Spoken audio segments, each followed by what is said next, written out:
In this question, a particle of mass m can move along the x-axis in a force field created by stationary sources. Potential energy U of the system varies with the position coordinate x of the particle as U is equal to kx divided by x square plus x naught square. Find time period of small oscillations about its stable equilibrium position. तो जब भी इस तरह के questions हो जहाँ पे u as a function of x दिया जाए तो सबसे पहले हमें इसके stable equilibrium position find out कर लेनी चाहिए, क्योंकि जब भी एसएचएम या ऑसिलेशंस होते हैं तो एसएचएम या ऑसिलेशंस हमेशा स्टेबल इक्विलिब्रियम पोजीशन के अराउंड ही हो सकते हैं। तो यहाँ पे u जो दिया गया उससे पहले फोर्स पता करेंगे। Force is equal to minus d u by d x. तो whatever the expression is given we have to just differentiate it with respect to x। तो x के रिस्पेक्ट में इसको डिफ्रेंशिएट कर देते हैं। k तो मैंने कॉमन निकाल लिया यहाँ पे कांस्टेंट, तो it is x square plus x naught square whole square. फिर उसके बाद में यहाँ पर x का डिफ्रेंशिएशन ऊपर हो जाएगा पहले, तो x का डिफ्रेंशिएशन 1 और उसके साथ ये प्रोडक्ट में रहेगा तो x square plus x naught square. Differentiation of x is 1, now x as it is and differentiation of this, तो this will be just 2x। Now just rearranging the terms, minus k, this will be x square plus x naught square minus 2x square, so it will be x naught square minus x square divided by, let us write it as x naught square plus x square। अब इसमें ये तो force का expression है, इस force के expression को let us equate to 0, जिससे कि हम इक्विलिब्रियम पोजीशन फाइंड आउट कर पाएँ। और उन इक्विलिब्रियम पोजीशन में अगर एक से ज़्यादा इक्विलिब्रियम पोजीशंस आती हैं तो या जो भी इक्विलिब्रियम पोजीशन आती है उसको हमें चेक करना पड़ेगा फॉर स्टेबल इक्विलिब्रियम। तो f इज इक्वल टू 0, यहाँ पर जैसे मैं इसको 0 करूँगा इस एक्सप्रेशन को, तो ऑब्वियस है कि इसके वजह से तो 0 होगा नहीं, इसके वजह से 0 होगा। और यहाँ से we will get the values of x is equal to, आप देख सकते हो इसको 0 करेंगे तो it will give plus minus x naught. तो इसका मतलब ये x is equal to plus minus x naught पे 4 0 हो रहा है और 4 0 हो रहा है। इसका मतलब वहाँ पे D u by d x 0 है, जहाँ पे D u by d x 0 है तो वहाँ पे पोटेंशियल एनर्जी का मैक्सिमम मिनिमम इस तरीके का बन रहा होगा। तो या तो हमें डबल डिफरेंशिएशन वगैरह करके चेक करना पड़ेगा कि इट इज़ स्टेबल इक्विलिब्रियम और अनस्टेबल इक्विलिब्रियम, कौन सा स्टेबल है कौन सा अनस्टेबल है। लेकिन इसका ग्राफ बहुत ईजिली बनाया जा सकता है। तो मैं u जो फंक्शन है उसका ग्राफ बना रहा हूँ यहाँ पे के x divide by this is x square plus x naught square. तो इस फंक्शन का ग्राफ बहुत ईजिली ड्रॉ किया जा सकता है। ऑब्वियस है कि this is an algebraic function, तो अलजेब्रिक फंक्शन रहेगा, कहीं पर भी डिसकंटिन्यूटी इसमें नहीं आएगी। इसका जो डिनोमिनेटर है वो हमेशा डिफाइंड है और ये ऑरिजिन से पास होगा।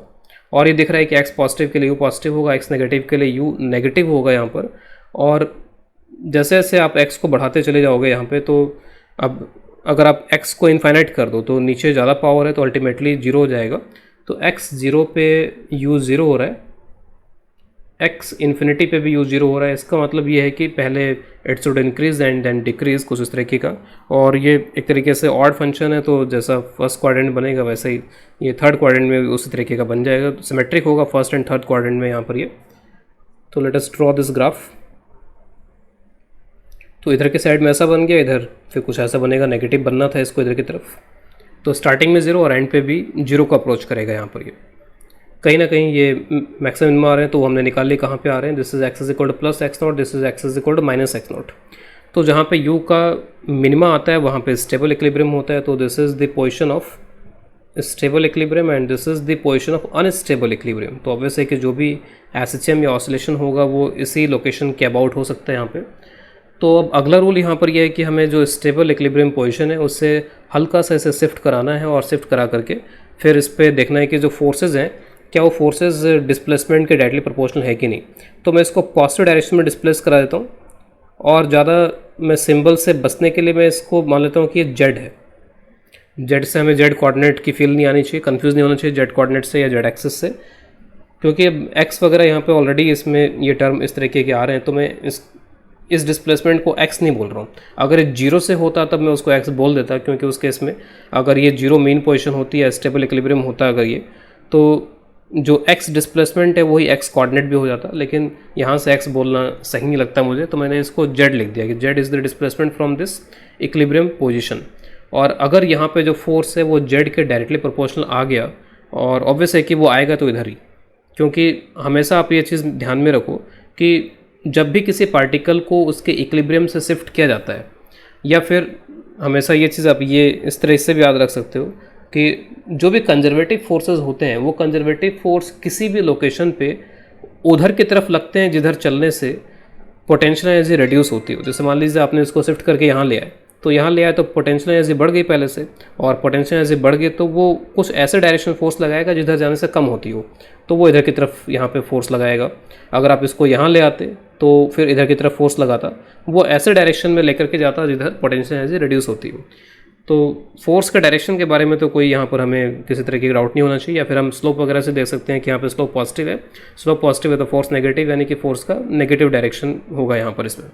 बस हमें ये प्रूफ करना है कि जो भी फोर्स लग रहा है वो जेड के डायरेक्टली प्रोपोर्शनल है इसमें। तो अब मैं यहाँ पर फोर्स कैलकुलेट कर रहा हूँ, x is equal to minus x naught plus some z, z is a very small displacement from its stable equilibrium position.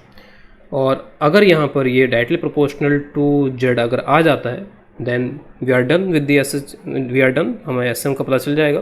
तो फोर्स का एक्सप्रेशन आप उठा लो यहाँ से और उसमें ये जस्ट ये कोऑर्डिनेट पुट कर लो अब। तो F is equal to minus k तो चल रहा था यहाँ पर ये एक्स नॉट स्क्वायर, और एक्स की जगह पे in plus of x minus x naught plus z, नीचे भी एक्स की जगह पे minus x naught plus z. Remember z is a very small quantity as compare to x naught. X naught square, इसको आप ओपन कर लो, x naught square plus Z square minus 2zx, और नीचे जो क्वांटिटी आप देख सकते हो कि यहाँ पे जेड के ऐड होने से इसको कुछ खास फर्क पड़ेगा नहीं, तो आप इसको यहाँ पर अभी अप्रोक्सीमेट कर लो, और ये पूरे पे स्क्वायर था इसका भी ध्यान रखो। This is 2x not square, आप अप्रोक्सीमेट करके इसको लिख सकते हो। फिर उसके बाद में एक्स नॉट स्क्वायर कैंसिल हो जाएगा, और जेड स्क्वायर बीइंग स्मॉल इसको मैं नेगलेक्ट कर रहा हूँ यहाँ से, Z square is neglected here. किसके कंपेरिजन में नेगलेक्ट कर रहे हैं तो आप देख यहाँ पे मैं थोड़ा सा एलिब्रेट कर देता हूँ इसको। जेड अगर आप कॉमन लोगे तो फिर यहाँ पर बच जाएगा जेड माइनस ये 2x नॉट है, जेड माइनस 2x नॉट, तो जेड में से माइनस 2x नॉट तो जेड का कुछ खास बचेगा नहीं यहाँ पे, तो एक तरीके से माइनस 2x नॉट जेड ही आ जाएगा। तो ये माइनस 2x नॉट जेड बस यही सिग्निफिकेंट है, माइनस माइनस प्लस और एक और माइनस है तो अल्टीमेटली माइनस। ये माइनस भी बता रहा है कि फोर्स नेगेटिव डायरेक्शन में ही लग रहा है, जो हमने सोचा था वैसा ही है। 2x नॉट इंटू जेड बचा यहाँ पर, और यहाँ पे क्या बचता है 4x not rest to power 4, तो एक 2 को आप कैंसिल कर लो यहाँ से, और एक x नॉट की पावर 3 यहाँ पर रहेगा इसमें अब। तो इट इज़ फाइनली माइनस के divided by 2x not cube into Z. तो जिस तरीके का हमने एंटिसिपेट किया था वैसे ही यहाँ पे कि force is directly proportional to z and this is the constant of SM. यहाँ से आप टाइम पीरियड निकाल लो, time period is 2 pi under root m divided by k, and this k is the whole quantity k 2x naught cube. So this is the answer for time period.